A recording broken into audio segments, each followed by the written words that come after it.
Wizards of the Coast is trying to do everything in their power to make sure that Modern Horizons 3 is as successful as Modern Horizons 2.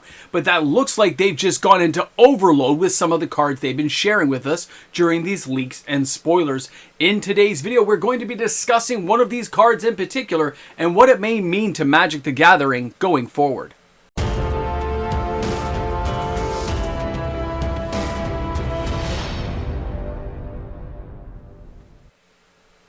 There's a lot of players out there who will say that Wizards of the Coast fails to innovate when it comes to new Magic products. They do the tried and true, and they rehash cards with similar powers but different names. You're not exactly wrong, but they are trying to step it up to get your attention. Welcome back everyone, MTG Moxman here. Thanks again guys for hanging out with me on my channel today. And a reminder, if you enjoy the channel, if you like watching and hanging out with the Moxman, don't forget to like and subscribe to my channel. Turn on your notification bell. We have new content every single day. And thanks again everyone who's helped me get closer to that grand goal. We are closing in on 22,000 subscribers. Thanks again everyone. So, let's dive into this. Now, you may or may not have noticed this, but this is a card we have to talk about. This is a card that I found on, MTG Spoiler, whatever. Wheel of Potential. This card does have potential. Now, where am I going with this? If you take a look at this card as a sorcery, there's a reason why they put Wheel in there. It says you get 3 energy, and then you may pay X with energy, and each player may exile their hand and draw X cards. If X is 7 or more, you may play cards you own exiled this way until end of turn. This wheel only has one sure output: chaos. Okay, so when you saw that card, obviously it's a play on Wheel of Fortune, we get it. Wizards is trying to tap into the good old days. But if you look back at things like Fallout and the Professor, and the fact they reintroduced energy there. And we see energy cards starting to pop up a lot now in Modern Horizons 3. And when you take a look at where it was first introduced in Kaladesh, there's a lot going on here beside just money. It is the potential for greater money down the road. Now, what do I mean by that? Right now in the market space, you guys probably recognize cards like Aetherworks Marvel. $10 card's been spiking up in the last little while, but it's not the only card. Even commons and uncommons that give energy or can produce energy in any of the colors that people are looking for are seeing a lot of sales, a lot of upticks. And this gives Wizards of the Coast a door. Now, it doesn't mean that door is going to be walked through, but it means in the hallway, a door has just appeared that allows a potential avenue, a pathway, if you will, in which they can lead themselves down the primrose path to more money.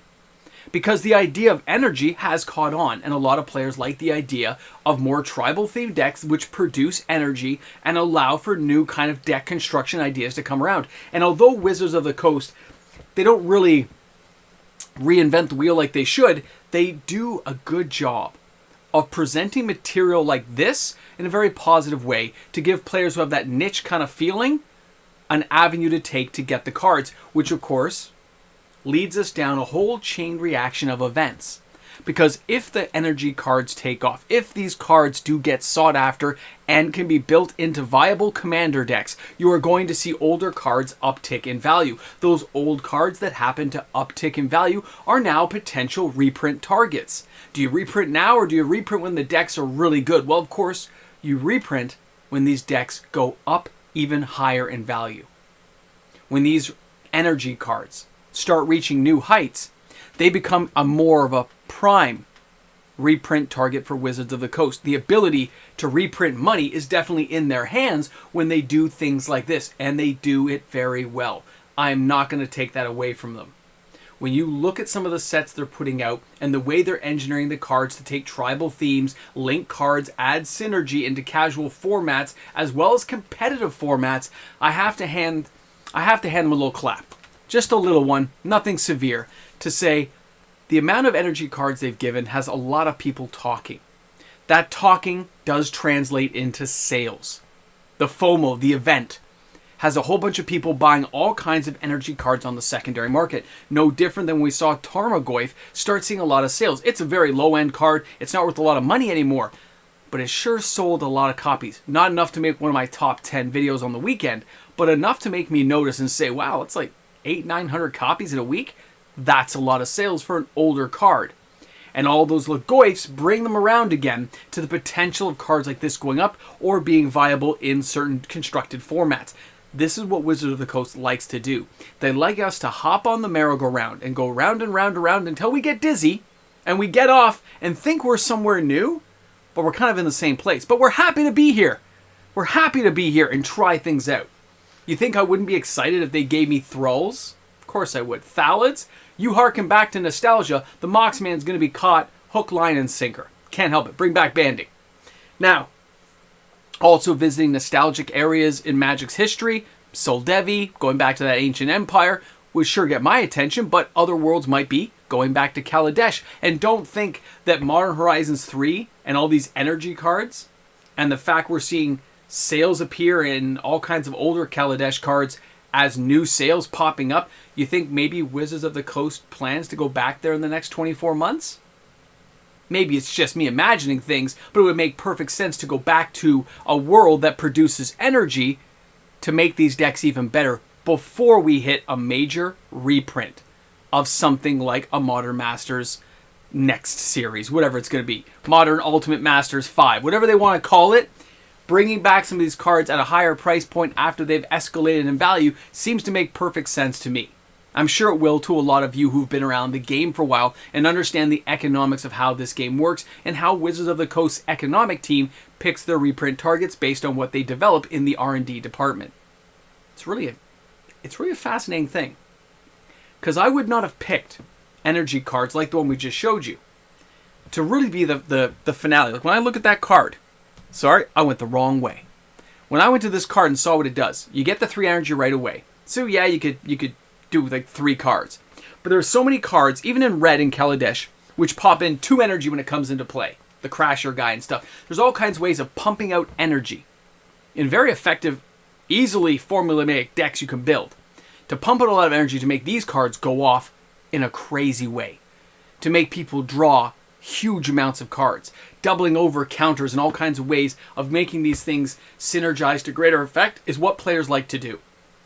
Wizards of the Coast likes to capitalize on that and bring the ideas forward.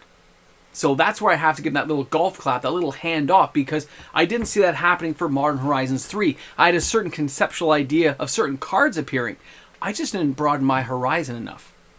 And it makes you wonder, because after this we have Bloomborough. Well, you know what? I should probably save that Bloomborough conversation and some thoughts on those ideas for another video. So I won't cross-compare these ones right now. But there's a lot going on with Bloomborough when you look at it, which may be indications of where they're going to take Bloomborough when we start seeing real spoilers for this set come up.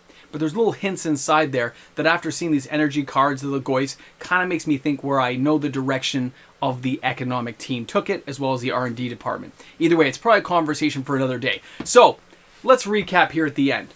Paying attention to these cards and not buying them now is important. It's already happened. A lot of these cards spiking up. Don't buy into the FOMO and make it worse, unless you happen to have to have the card.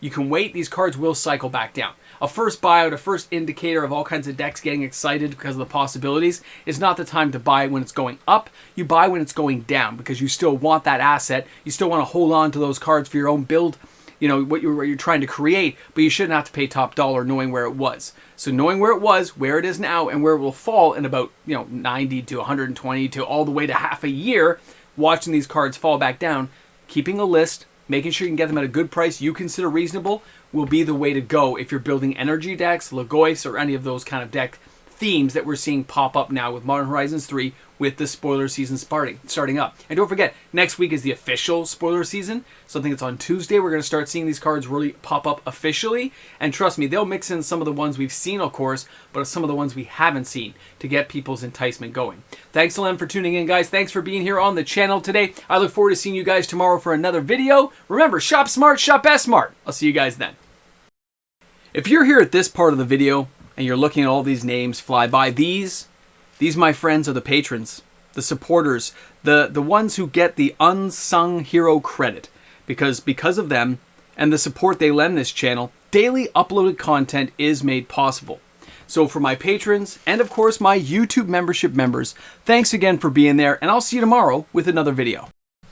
Welcome back. You've made it to the end. You found the door. It's a door that you opened. You walked in, and you wondered why I'm still standing here, talking and drinking coffee. This, my friends, if you made it this far, and for those of you who already know, this is the Ramble Jamble. You don't know what happens at the end. Nobody knows unless you're here. People click off at 5 minutes in, 6 minutes in. They don't watch commercials to help the Moxman get paid. You watch the commercial. If you make it to the end of my video, you've helped in more ways than you know. Because it helps the algorithm. It pushes it forward into the universe. Whatever, man. We're just here at the end talking. I'm just pulling on you guys. Energy cards, right? A lot of sales. A lot of sales. Don't be surprised if some of these things make the top 10 this weekend. Just fair warning. And yeah, that's where I want to leave it today. Thanks again, guys. We'll see you tomorrow. Shop smart. You know the rest.